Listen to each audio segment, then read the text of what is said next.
Assalamualaikum warahmatullahi wabarakatuh. Welcome back to my channel. Now in this video we are going to discuss some TOEFL question. Jadi di sini kita akan membahas beberapa soal TOEFL. Okay, and what we are going to discuss is section 2, structure and written expression. Alright, because this is the first video of me discussing TOEFL. Jadi karena ini adalah video pertama saya membahas TOEFL, jadi mungkin kita perlu sedikit introduction about TOEFL ya. So, TOEFL merupakan tes proficiency, yaitu tes yang digunakan untuk mengukur kemampuan bahasa Inggris seseorang tanpa dikaitkan secara langsung dengan proses belajar mengajar. And then TOEFL mencakup 4 aspek. Yang pertama itu adalah listening comprehension.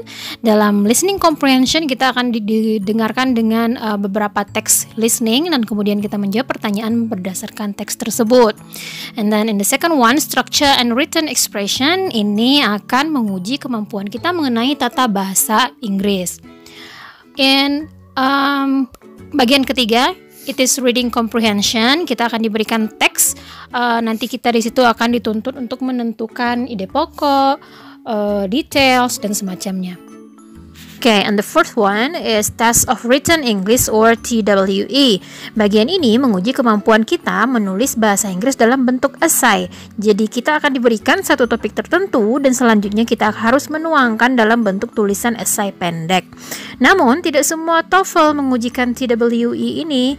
Jadi yang umum digunakan itu adalah listening, kemudian structure dan reading comprehension. Okay, langsung saja kita mulai ke pembahasan pertama, practice test 1.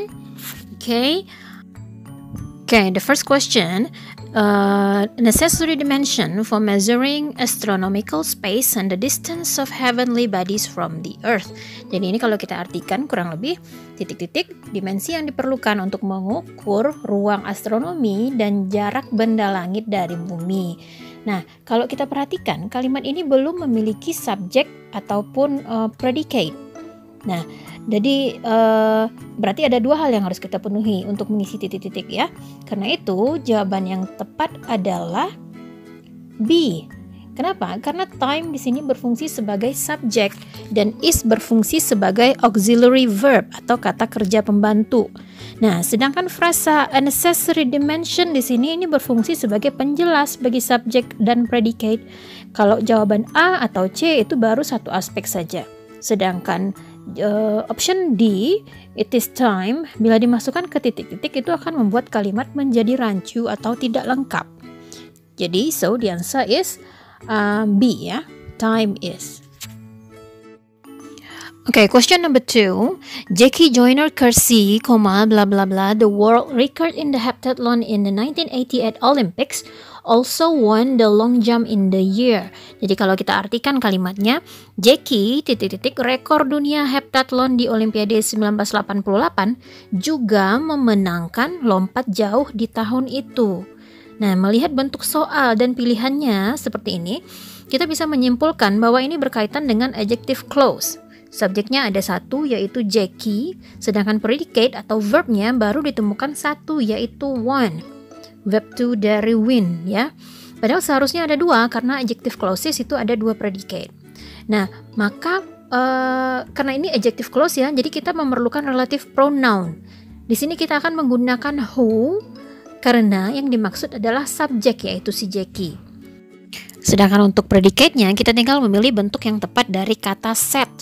Karena kejadiannya di masa lampau, kita perlu verb to dari said, yaitu said juga. Maka jadilah jawabannya D, who said. Okay, question number 3. The fossilized remains of a type of camel, blah blah blah, a dog, have been found in the Badlands of South. Jadi kalau kita artikan ini kalimatnya, sisa-sisa fosil dari sejenis unta, seekor anjing telah ditemukan di Badlands of South.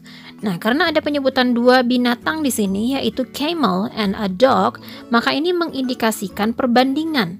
Ya, nah bila kita melihat ke optionsnya, maka adjektif yang digunakan itu adalah large. Bentuk komparatif dari adjektif dengan satu suku kata adalah penambahan er, dan tambahan than. Maka jawaban yang tepat adalah no larger than, artinya tidak lebih besar dari. Okay, question number 4. Gorillas are quiet animals, blah blah blah. They are capable of making about 20 different sounds. Jadi kalau diartikan, gorila adalah binatang yang tenang, mereka mampu membuat 20 macam suara.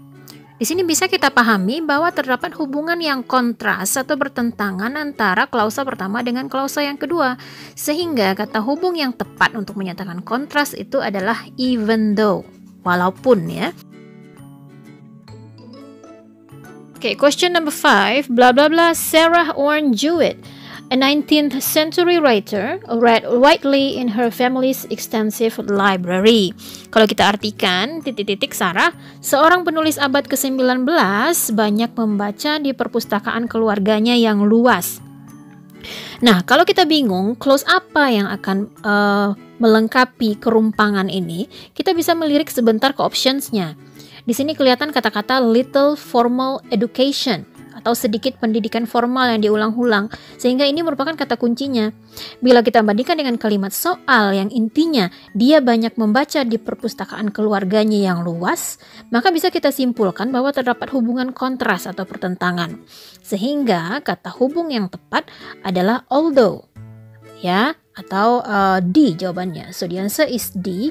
Although she received little formal education, Sarah read widely in her family's extensive library. Okay, question number 6. Because the wood of the dogwood tree is very hard, blah blah blah, is used for objects such as roller skate wheels and which hardness is desired.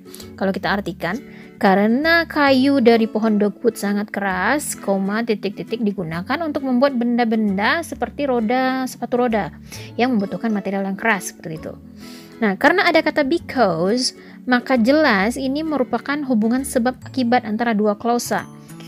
Nah, seperti yang kita ketahui, setiap klausa itu memiliki subjek dan predicate. Klausa setelah because ini di awal kalimat ini sudah memiliki subjek dan predicate. Sedangkan klausa kedua setelah koma itu hanya memiliki predicate yang diawali oleh is. Oke. Maka yang kita butuhkan untuk melengkapi kalimat adalah subjek. Dari keempat option yang bisa kita gunakan sebagai subjek itu adalah it. So the answer is B. Okay, question number 7. In hot, dry regions, the sun's heat causes the outer layer of rocks blah blah blah, a process called exfoliation. Nah, kalau kita artikan di daerah yang panas dan kering, panas matahari menyebabkan lapisan luar batuan sebuah proses yang disebut pengelupasan atau eksfoliasi ya. Nah, kalau kita perhatikan kalimat ini sudah memiliki subjek dan predicate, maka dia tidak membutuhkan subjek atau predicate lagi. Jadi kita bisa mengeliminasi option yang A, C, and D. Maka jawaban yang tepat adalah B. Oke. Jadi in hot, dry regions, the sun's heat causes the outer layer of rocks to expand and peel away. Okay, the last one, question number 8.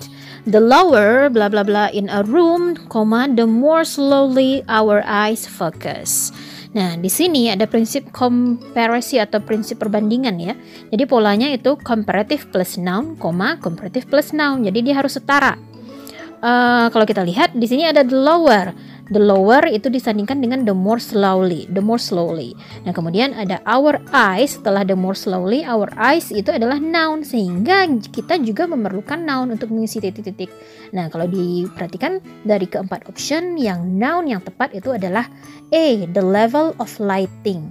Jadi kalau kita artikan, the lower the level of lighting in a room, semakin rendah kekuatan cahaya di sebuah ruangan, the more slowly our eyes focus, semakin lambat mata kita fokus. Okay, that's all for now. I hope you all understand my explanation. Kalau ada salah atau kekurangan, silahkan tulis di kolom komentar ya. Kalau video ini bermanfaat, silahkan klik like, share sama teman-teman kamu yang membutuhkan. Dan jangan lupa subscribe dan tekan loncengnya supaya channel ini bisa berkembang dan memberikan manfaat. See you again in the next video. Bye. Assalamualaikum warahmatullahi wabarakatuh.